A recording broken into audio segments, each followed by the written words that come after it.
Hello, आज चाहिँ हामी कुबिन्डोको तरकारी बनाउन जाँदैछौँ है।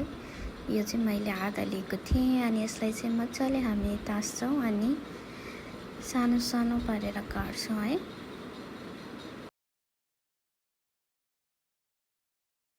हेर्नुहोस् त यसरी काटेको छु है। अनि यो काटेकोलाई चाहिँ एउटा भाँडोमा राख्नेछौँ। अनि त्यो भाँडोमा चाहिँ हामीले थोरै पानी अनि थोरै नुन, स्वादअनुसार नुन र बेसार राखेर यसलाई चाहिँ हामी बोइल गर्छौँ। यो कुबिन्डो चाहिँ नगलुन्जेलसम्म हामी यसलाई बोइल गर्छौँ। अनि यो चाहिँ पाक्न लागिसक्यो अनि त्यही भएर चाहिँ हामी थोरै नरिवल स्लाइस गरेर राख्छौँ। अनि एउटा खोर्सानी अनि थोरै लसुन अनि जिरालाई चाहिँ हामी यसलाई चाहिँ पिस्छौँ। अनि थोरै चाहिँ हामी दही एड गर्छौँ है। दही एड गरेर अनि यसलाई चाहिँ हामी फाइन पेस्ट बनाउँछौँ, मजाले पिस्छौँ है।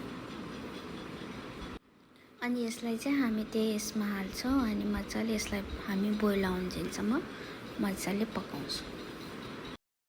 अनि हामी चाहिँ यसलाई छान्नको लागि थोरै ओइल अनि मस्टर्ड सिड राख्छौँ अनि यो चाहिँ नपड्कुन्जेलसम्म हामी पकाउँछौँ।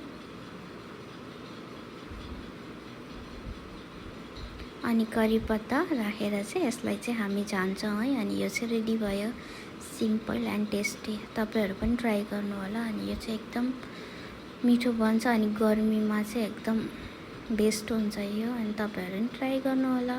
भिडियो मन परेमा लाइक शेयर सब्स्क्राइब गरिदिनु होला।